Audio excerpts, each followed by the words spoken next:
everyone, welcome back to Sunny Live Trend. Thank you so much for tuning in. I'm here to update you of what's going to happen on House of Zwide from the 8th to the 12th of December 2025 on Monday.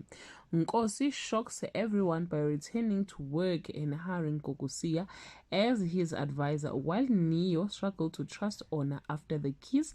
She admits she briefly enjoyed it on Tuesday.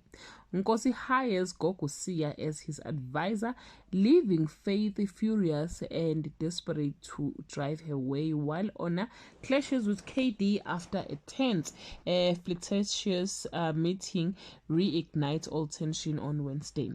Faith clashes with Nkosi after he backs Gogo Siya's costly youth project, while Neo's jealousy destroys his relationship with Ona, leaving her heartbroken and humiliated on Thursday.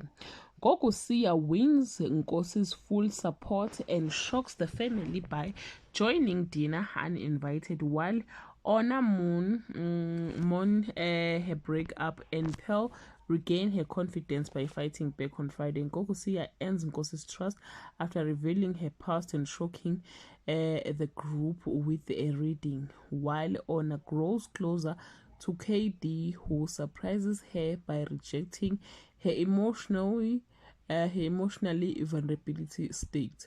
Well guys, this is all I have for today. Can leave your comment below and share your opinion. Bye.